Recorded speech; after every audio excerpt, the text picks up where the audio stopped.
Hoy conversaremos con un destacado egresado del doctorado interinstitucional en educación, el profesor Mario Montoya Castillo, quien también es filólogo por la Universidad Nacional de Colombia, magíster en Ciencias del Lenguaje por el Centro Nacional para la Investigación Científica de París, magíster en Filosofía por la Pontificia Universidad Javeriana. Es profesor titular de nuestra facultad, en la cual se desempeñó como decano entre el año 2015 y 2017. Actualmente es coordinador de la línea de investigación, comunicación, lenguajes estéticos y cultura del doctorado en estudios sociales. También es editor de la revista Enunciación, director del grupo de investigación Lenguaje y Cultura e Identidad, entre otras responsabilidades. Profesor Mario, gracias por acompañarnos el día de hoy. ¿Qué recuerda y cómo fue su experiencia en el doctorado interinstitucional en educación? Muy buenos días para toda la comunidad universitaria. Gracias, Elvan Gerardo, por esta invitación a conversar en Voces y Devenires en tanto egresado del doctorado en educación.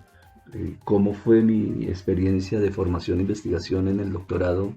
Quisiera destacar tres aspectos que fueron fundamentales para mí.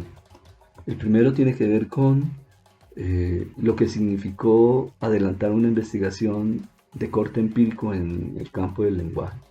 Yo venía de una formación teórica, por decirlo de alguna manera, enciclopédica, y encontrar un espacio en que interrogara las prácticas y en tanto tal hacer investigación empírica, trabajar con datos reales, fue formativo, pero sobre todo me abrió una ventana muy significativa para mi devenir como profesor investigador de la Universidad Distrital.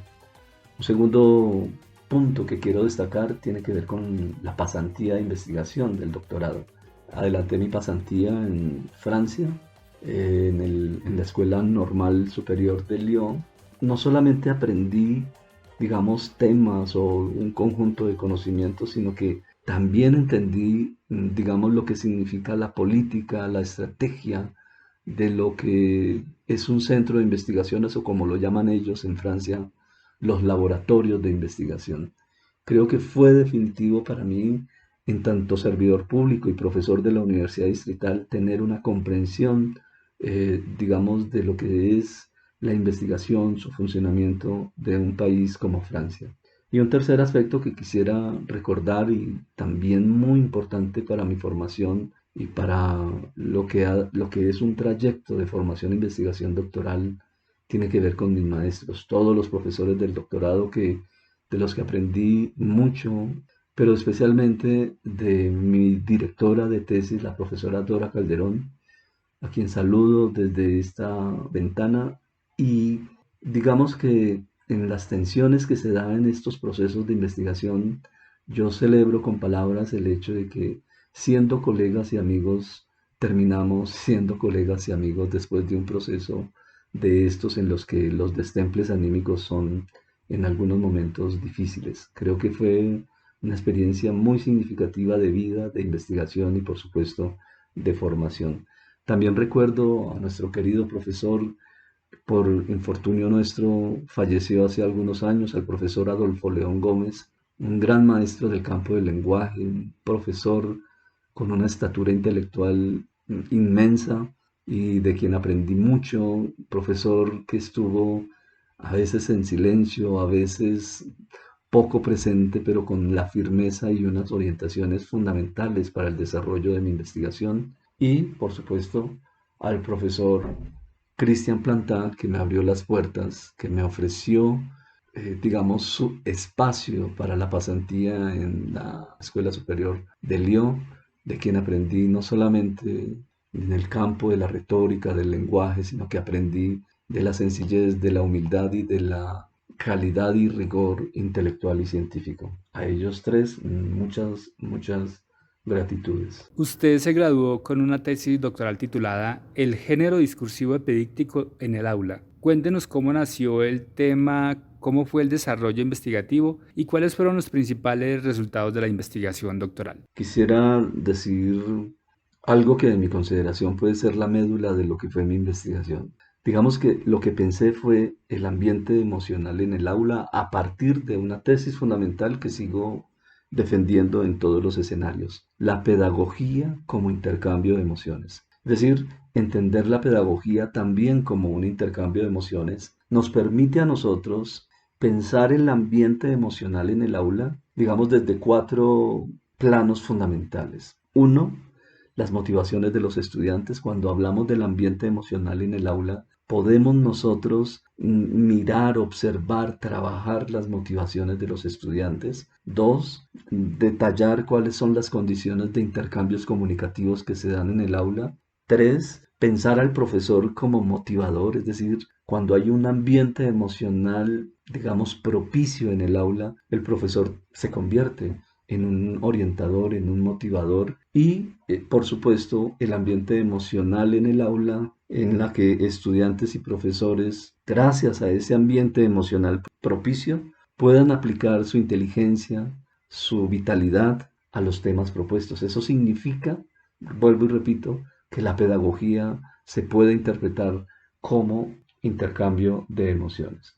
¿Eso qué significa, digamos, en términos, digamos, de lo que es el aula mismo? Digamos que a partir de lo que acabo de señalar se logró una lectura emocional en el ámbito educativo, particularmente en el aula, en un aula que está atravesada por cuerpos, el cuerpo de los estudiantes, del profesor, el afecto, los sentimientos, las emociones, lo que es también la comunicación y por supuesto lo que significa el encuentro. A veces no nos damos cuenta de lo que significa tener este tipo de encuentros en los espacios escolares. Y todo esto, digamos, el ambiente emocional en el aula, educación, prácticas educativas, lo enfocamos a las prácticas universitarias, particularmente con estudiantes que llamamos primíparos, es decir, estudiantes que ingresan a la universidad. En este caso, la población con la que trabajamos fueron primíparos de la carrera de Humanidades y Lengua Castellana de la Facultad de Ciencias de Educación de la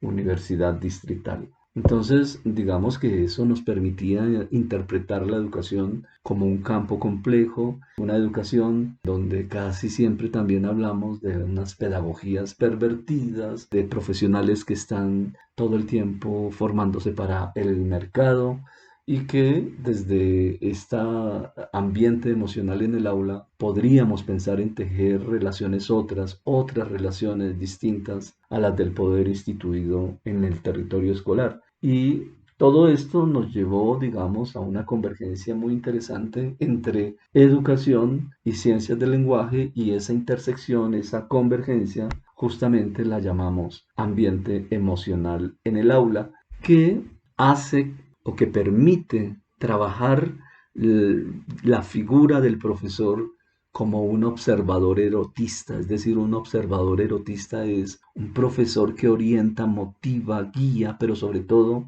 que logra convertir lo que enseña en un objeto de deseo de los estudiantes y creo que eso es fundamental para todo proceso educativo. Y por supuesto esto nos lleva a nosotros a pensar desde las ciencias del lenguaje, en los afectos, en las emociones, y allí fue donde encontramos un anclaje con lo que se llama género discursivo epidíctico. En la retórica, Aristóteles clasificó tres grandes parcelas de géneros discursivos, el deliberativo, el judicial y el epidíctico. Yo me ocupé del epidíctico porque es un discurso casi siempre marginado, pero desde 1958, cuando Perelman escribe el Tratado de Retórica, nos damos cuenta de la potencia que tiene el género epidíctico en educación, particularmente en el quehacer del profesor. Por eso, la tarea de esta investigación fue convertir el epidíptico en un laboratorio social que permitiera pensar muchas cosas, entre otras cosas, por ejemplo, cómo se introduce a los estudiantes a la vida universitaria, cómo utilizamos el discurso para introducirlos a unos seminarios, a las dinámicas de discusión académica, a generar ambientes de aprendizaje, en fin, a una cantidad de cosas que tienen que ver con todo lo que se circunscribe en lo que llamamos práctica pedagógica. Un poco para decir que enseñar y aprender están atravesadas por la emoción. La educación es un acto emocional y en tanto tal, el epidíctico como posibilidad de una lectura emocional en el ámbito educativo se convirtió en algo muy significativo en mi investigación y por supuesto, esto hace que el género discursivo epidíctico permita encarar dificultades de nuestro presente que tienen que ver con el fracaso escolar, la deserción, entre otras cosas. Esa, digamos, que sería un poco la idea de el género epidíctico en el aula, el orgullo del maestro, porque ese es el subtítulo de la investigación, para querer señalar que el posicionamiento simbólico del profesor como orientador, como alguien que anima, que impulsa, que motiva, es decisivo, fundamental en todo proceso de formación, en todos los escalones de la pirámide escolar. Para finalizar, ¿en qué otros proyectos académicos e investigativos está trabajando actualmente? Pues debo decir que estoy al frente de una línea de investigación del doctorado en estudios sociales que se llama Comunicación, Lenguajes Estéticos y Cultura. Digamos que la investigación-formación en esta línea se preocupa por estar a una escucha atenta de lo que acontece en nuestro tiempo. También se preocupa e intenta ser un testimonio proyectante del presente o en el registro de nuestra apuesta política curricular, reafirmar la vida desde las ficciones, experimentaciones que se producen en los territorios de la comunicación, la sociedad global digital, el arte y sus prácticas.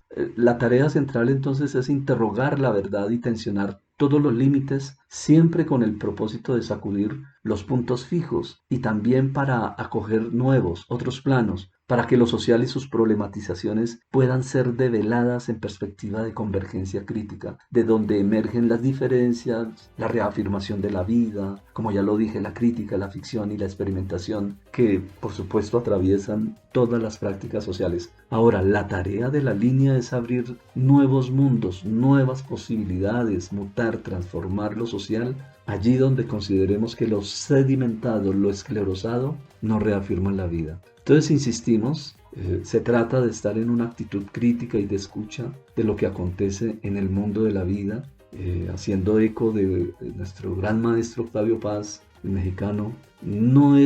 La crítica no es sino uno de los modos como opera la imaginación. En nuestra época la imaginación es crítica y también nos enseña a soñar, pero aprender a soñar para afrontar la realidad del mundo, es decir, para encarar las dificultades de lo social, de lo cultural, por supuesto, siempre en situación, siempre en contexto, para transformar nuestros territorios y sus tensiones. Digamos que estar en actitud crítica, en actitud de escucha, digamos que tendría que ver con una forma de situar una necesidad urgente, como nos lo enseña Rossi Braidotti en Pensamiento Poshumano, que las universidades enseñen pensamiento crítico y alternativas creativas en un momento de cambios tan trascendentales dentro de la convergencia poshumana, una educación universitaria que debe proporcionar salidas y posibilidades a un amplio rango de ciudadanos. Necesitamos programas educativos para toda la vida, pero también necesitamos planes de estudio experimentales y vanguardistas para la juventud de hoy en día, relacionada, digamos, con una mentalidad que no busque automáticamente el lucro. Creo que ese es el horizonte de sentido en el que avanzo. Estamos comprometidos con esta línea que, como digo yo, va a estar atentos a la escucha de lo social, donde el pensar y el poetizar, por supuesto, desde esta línea de comunicación, lenguajes estéticos y cultura, ocupan, por supuesto, un lugar inmenso. Gracias, Elvan Gerardo, nuevamente por esta invitación.